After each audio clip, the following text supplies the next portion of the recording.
आज हम लोग जनरल एंट्री का फॉर्मेटिंग सीखेंगे। देखो प्रीवियस जो क्लासेस हम लोग सेशन किए हैं उसमें आप जनरल एंट्री में रूल्स इंप्लाइड करना सीख चुके हो। ट्रांजिशन में हम लोग सबसे पहले दो इफेक्ट को क्लासिफाइड करते हैं, then according to nature of accounts हम लोग अकाउंट्स में उसको डिवाइड करते हैं, एंड फाइनली हम लोग उसमें रूल्स इंप्लाइड किए होंगे डेबिट एंड क्रेडिट का।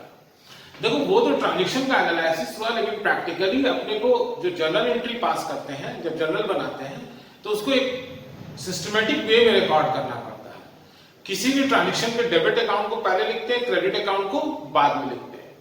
तो हम लोग रूल्स इंप्लाइड करना बाद में सीखेंगे। फर्स्ट ऑफ ऑल आज हम लोग ट्रांजेक्शन जब रिकॉर्ड करेंगे तो ट्रांजेक्शन के रिकॉर्डिंग में हम लोग नरेशन मेंशन करना सीखेंगे और पूरा फॉर्मेट कंप्लीट करना सीखेंगे। तो आप देखोगे एक फॉर्मेट बना हुआ है, तो आपको एक पेज में एक शीट में पूरा कंप्लीट एक फॉर्मेट का सॉल्यूशन लेना है। आप देखोगे साइड में दो अमाउंट का कॉलम बना हुआ है, तो ये जो आप स्केल यूज करते हैं उससे थोड़ा सा ज्यादा लिटिल बिट थोड़ा सा ज्यादा मार्जिन लेके अमाउंट का कॉलम लेंगे दो, क्योंकि एक अकाउंट डेबिट होता है, दूसरा अकाउंट क्रेडिट। इससे एक डेबिट अमाउंट का कॉलम हुआ, दूसरा क्रेडिट, और वो सेम होगा स्केल के साइज से थोड़ा सा ज्यादा। एक बिल्कुल सड़ा हुआ लाइन लेना है, इसका मतलब अगर डिस्कस नहीं करेंगे यहां हम लोग लिखते हैं एलएफ। एलएफ का मतलब होता है लेजर फॉलोइंग। फिर आप देखोगे हम लोग इधर साइड में आएंगे और आप स्केल से इसके साइज का या उससे छोटा साइज का एक कॉलम लोगे डेट का, जिसमें हम लोग डेट मेंशन करेंगे ट्रांजैक्शंस का। और फिर जैसे आप डेट का कॉलम लोगे तो ये आपका पर्टिकुलर का कॉलम आपको नजर आएगा। तो पहले करना क्या, ऊपर में डबल रो ले लेंगे, हेडिंग लिख देंगे जनरल एंट्रीज, दो अमाउंट का कॉलम लेंगे, डेबिट अमाउंट क्रेडिट अमाउंट इस तरह से मेंशन किए। इधर आएंगे हम लोग यहाँ पर डेट का फॉर्मेशन ले लेंगे और बीच का अमाउंट आ जाएगा पर्टिकुलर का। पर्टिकुलर में सारे ट्रांजेक्शन को हम लोग को रिकॉर्ड करना है। अभी आपको क्या करना है कि इस ट्रांजेक्शन के लिए आप 4 रो का मार्जिन छोड़ते जाओगे और इस तरह से लाइन खींचते चलोगे, 1 2 3 4, फिर 1 2 3 4, फिर क्लोज करते चलेंगे। तो आपको सारे ट्रांजेक्शन को 4 रो में क्लोज करना है। और जब लास्ट में आओगे तो लास्ट में यहां पर इस अगर मान लो 2-3 लाइन बच रहा हो तो कोई बात नहीं, जो लाइन बचेगा उसको क्लोज कर देंगे और यहां पे हम लिख देंगे टोटल। तो ये आपका एक पेज का फॉर्मेट तैयार हुआ। ऐसा आपको मिनिमम 20 पेजेस का फॉर्मेट तैयार करना है, जो मैं आज आपको आज करने दूंगा। तो जब फॉर्मेट तैयार हो जाता है तो फिर हम लोग आज नरेशन भी उसमें लिखना शुरू कर देंगे। नरेशन मतलब जो क्वेश्चन दिया हो वही आपको लिखना बिना अमाउंट के, उसी को हम लोग नरेशन बोलते हैं। हम लोग ये बताने की कोशिश करते हैं कि वो एंट्री क्यों पास हुआ, तो उसको नरेशन कहते हैं। जैसे फर्स्ट ट्रांजेक्शन क्वेश्चन नंबर 1 का फर्स्ट ट्रांजेक्शन है, Manohar Lal and sons started business with cash. तो आपको यहां लिखना है Manohar Lal and sons started business. बस एक ही लाइन में लिखना, अगर मान लो ज्यादा होगा तो वहीं पे ब्रेक लगा देना, आगे आपको नहीं लिखना है। तो इस तरह से आप सारा ट्रांजेक्शन का नरेशन लिखोगे। नरेशन लिखने के बाद उसका नेक्स्ट स्टेप मैं आपको बताता हूं। इस तरह से आप लाइन जो क्लोज किए थे ठीक उस लाइन के ऊपर में उस ट्रांजेक्शन का नरेशन लिख लोगे और 1 बाय 1 सारा ट्रांजेक्शन मेंशन कर लोगे। तो आपको ध्यान में होगा स्टार्टिंग में हम लोग 4 रो। स्टूडेंट्स अब हम लोग इसके आगे का इफेक्ट हम लोग लेंगे। अब देखो ट्रांजेक्शन में एक अकाउंट डेबिट होगा और दूसरा अकाउंट क्रेडिट होगा, तो आपको करना क्या है कि ऊपर का एक लाइन छोड़कर यहां कॉर्नर में एक छोटा सा डैश देकर लिखना है डेबिट, और क्रेडिट वर्ड के लिए हम लोग वर्ड यूज करेंगे टू, जो थोड़ा अंदर में लिखना है। फिर से समझ लो, ऊपर में जो ट्रांजेक्शन लिखना है उसमें एक लाइन का गैप छोड़ के यहां पे हम लोग को ऐसे डैश देकर लिखना है डीआर मतलब डेबिट, और क्रेडिट के लिए 2 लिखना है। अच्छा 2 हम लोग थोड़ा अंदर में लिखेंगे और एक लाइन बार जब जहां आप 2 लिख दोगे सारा क्रेडिट, 2 मींस क्रेडिट, सारा 2 अकाउंट का उसी में शो करना है। तो ये डेबिट को रिप्रेजेंट करेगा, ये क्रेडिट को। लाइक यहां पे आपको लिखना है डेबिट देन क्रेडिट। यहां ऊपर का ये एक लाइन हमेशा मार्जिन खाली रहेगा, ये हो जाएगा debit then credit, debit then credit, debit then credit, debit then credit. देखो आपको लिखना भी इस तरह से है क्योंकि एक अकाउंट डेबिट होगा तो अकाउंट का नाम हम लोग जब एंट्री पास करना सीखेंगे तब डेबिट में लिखेंगे, दूसरे का क्रेडिट में। तो इस तरह से आप क्वेश्चन नंबर 1 का पूरा कंप्लीट कर लोगे फॉर्मेशन। अब ये फॉर्मेट कंप्लीट हो गया। अब इसके बाद हम लोग अकाउंट को डेबिट क्रेडिट करना सीखेंगे। अब हम लोग एंट्री बनाना सीखेंगे। देखो आपको रूल्स लगाना बताया थे डेबिट क्रेडिट दोनों में, लेकिन अब आपको एक पे भी रूल अगर फाइंड कर लोगे तो आप इजीली एंट्री पास कर लोगे। तो अगर कभी कंफ्यूजन हो जाए तो अपने नोट्स को जाके देख लेना वहां पे क्या करना है। और ऐसे मैंने आपको कहा था कि जब भी आपको डेबिट क्रेडिट समझना हो तो आप जहां स्टडी करते हो वहां पे बिल्कुल सामने अपना पेस्ट कर दो रूल्स, तीनों का अकाउंट, उनके टाइप्स और डेबिट क्रेडिट का रूल्स, और जब भी प्रॉब्लम हो तो वहां सामने देखना है। अब फर्स्ट आंसर देखो, Manohar Lal started business with cash. तो यहाँ एक वर्ड आया कैश, तो जिसमें भी कैश आ जाए तो उसी के बारे में सबसे पहले आप सोचोगे कि कैश में हम लोग क्या करना है। तो यहाँ जो कैश आएगा, cash real account in business में इन करेगा तो हम लोग डेबिट करेंगे, तो हम लोग कैश अकाउंट को डेबिट करेंगे। और अपोजिट अकाउंट कौन सा आ जाएगा? Capital account. 2 हो जाएगा कैपिटल अकाउंट के लिए आपको A/C लिखना है, शॉर्ट में लिखना और कंटिन्यूअस लिखना है अकाउंट। और अमाउंट देखोगे 60,000 है, तो कैश में भी हम लोग लिखेंगे 60,000। डेबिट का अमाउंट डेबिट में कैपिटल क्रेडिट हो रहा है तो इसका अमाउंट ठीक इसके सामने यहाँ क्रेडिट में लिखना है 60,000। तो जो अकाउंट डेबिट होगा उसका अमाउंट डेबिट में लिखना है, जो क्रेडिट होगा उसका अमाउंट उसके क्रेडिट में लिखना है। नेक्स्ट आंसर देखो क्या लिखा हुआ है, purchase furniture for cash. Furniture purchase करोगे कैश से तो कैश रियल अकाउंट, बिजनेस में कैश इन होगा या आउट, तो परचेज करोगे तो कैश आउट होगा, दैट मींस कैश क्रेडिट होगा, तो वो 2 में लिखेंगे cash account. That means furniture business में इन होगा तो एक अगर क्रेडिट हो गया तो अपोजिट अकाउंट ये जो फर्नीचर है ये दूसरा अकाउंट अपने आप क्या हो जाएगा? डेबिट। तो हम एंट्री क्या बनाएंगे? Furniture account debit to cash account. आपको सोचना ऐसे ही है, आप लिख सकते हो जैसे मर्जी वैसे नहीं सोचना, हमेशा डेबिट को पहले है। Furniture account debit to cash account, और इसका अमाउंट हो जाएगा डेबिट में 10,000 फर्नीचर में और कैश में भी 10,000।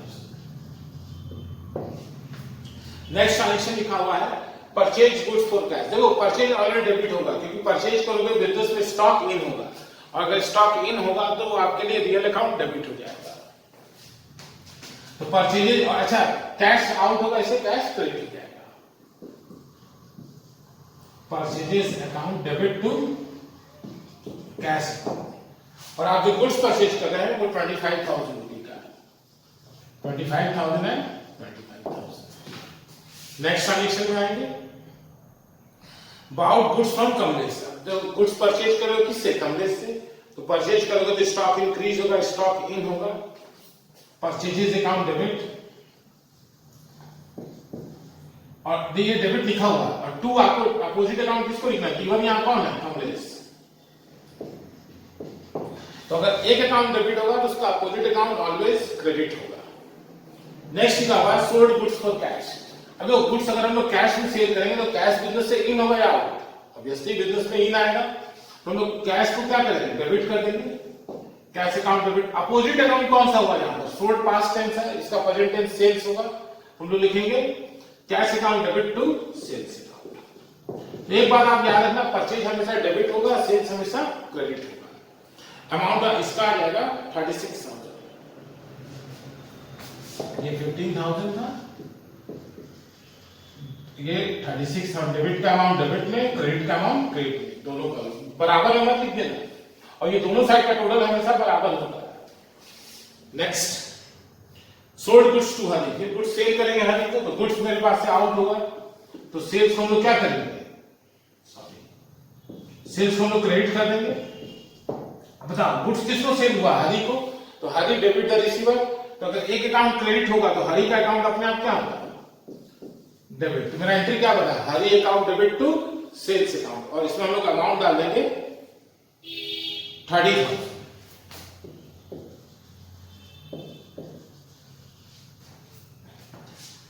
नेक्स्ट एंट्री आपका है पेड कैश टू कमलेश। हम लोग कैश का पेमेंट करें किसको? कमलेश को। देखो कैश से पेड करोगे, कैश रियल अकाउंट, किसी को अगर पे करोगे तो बिजनेस से कैश आपका आउट होगा, तो कैश क्रेडिट हो जाएगा, तो आप कैश को क्रेडिट कर दो, कैश अकाउंट में डेबिट कौन हो जाएगा? कमलेश अकाउंट। तो हम लोग एंट्री क्या बनाए? Kamlesh account debit to cash account. तो ये एंट्री आपको यहां तक समझ में आया होगा। फिर नेक्स्ट हम लोग और भी ट्रांजेक्शंस का देखेंगे, फर्दर बचा हुआ है जो फर्दर हम लोग और एक्स्ट्रा ट्रांजेक्शंस में आएंगे और ट्रांजेक्शंस को देखेंगे। आप क्वेश्चन देखोगे, नरेशन मेंशन करना था तो हम आपको बताया था कि लाइन क्लोज करते हुए नरेशन मेंशन कर लेंगे। सारा नरेशन लिखने के बाद हम लोग क्या करते हैं कि ऊपर का एक लाइन, देखो ये लाइन जो लाइन क्लोज की उसके नीचे का लाइन है वो ऑलवेज ब्लैंक रहेगा, खाली रहेगा। हम बताएंगे वहां पे करना क्या है, बाद में उसका जरूरत पड़ेगा। फिर आप एक लाइन छोड़ के लिख दोगे डेबिट और उसके नीचे वाले लाइन में लिख दोगे क्रेडिट के बदले 2 और ये 2 सारा हमेशा एक ही लाइन में चलेगा। तो यहां तक मान लो 2 बाई क्लोज कर दिया। अब हम लोग फिर एनालाइज करेंगे। Next transaction received cash from Hari. तो कैश रिसीव करोगे तो बिजनेस में कैश इन होगा और बिजनेस में कैश इन होगा, बिजनेस में कैश इन होगा तो हम लोग कैश अकाउंट को डेबिट करेंगे। Cash account debit to Hari's account, ठीक। और हम लोग रिसीव कर रहे हैं हरी से कैश 18,000 रुपीज। डेबिट का अमाउंट डेबिट में, क्रेडिट का अमाउंट क्रेडिट में। नेक्स्ट ट्रांजैक्शन है परचेज गुड्स फ्रॉम सोहन। आप गुड्स परचेज किए सोहन से, परचेज स्टॉक है, रियल अकाउंट इन होगा, परचेज को हम लोग डेबिट करेंगे और हम लोग गुड्स परचेज कर रहे हैं सोहन से 6,000 रुपीज का। तो एंट्री पास करेंगे purchases account debit, sorry debit mention किया हुआ था, डेबिट टू सोहन और अमाउंट होगा 6,000। एज इट इज आपके नेक्स्ट लिखा हुआ purchase goods from Sohan for cash, तब वहां कैश परचेज हो गया, सोहन का नेम नहीं आएगा। और आप गुड्स परचेज कर रहे हो कैश में 8,000 रुपीज का, तो फिर आपको पता है purchase real account and debit होगा। अपोजिट अकाउंट कौन सा हो जाएगा? सोहन का। सही बोला ना, सोहन का होगा ना, कैश से परचेज कर रहे थे। नहीं, जब कैश से परचेज करोगे तो अपोजिट अकाउंट कैश होगा। एंट्री क्या बना? Purchases account debit to cash account, क्योंकि कैश आपके पास से आउट हो रहा है और अमाउंट गुड्स जो परचेज किए थे 8,000 रुपीज से मेंशन करेंगे। नेक्स्ट ट्रांजैक्शन आगे लिखा हुआ है purchase sorry paid rent for the office. आप पेड करोगे रेंट, तो रेंट का पेमेंट ऑलवेज कैश से होगा, तो कैश से पेड करोगे, कैश इन होगा आउट, तो कैश अकाउंट को हम लोग क्रेडिट कर देंगे।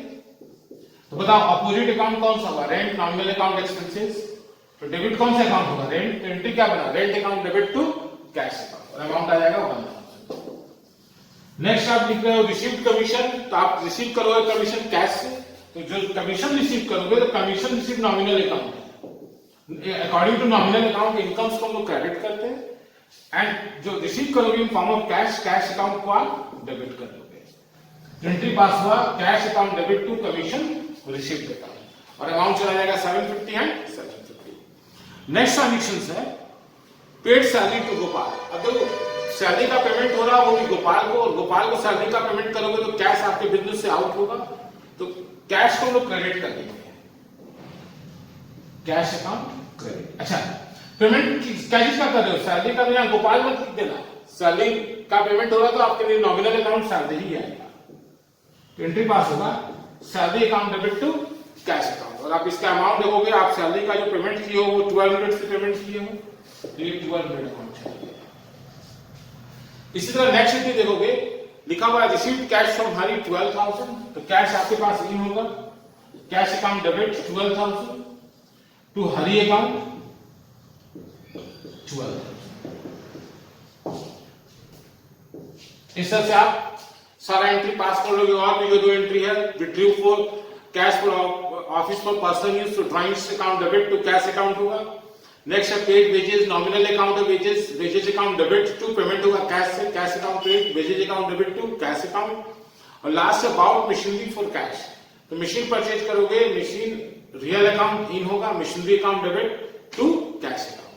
अभी आपको ये टोटल नहीं लगाना नीचे का, आप वो बाद में लगाओगे, अभी आप क्वेश्चन सॉल्व करना सीखोगे। तो इस तरह से हम लोग क्वेश्चन का एंट्री बनाते हैं, तो जो भी क्वेश्चन आपको होमवर्क देंगे आप उसका एंट्री इसी तरह से पास करोगे।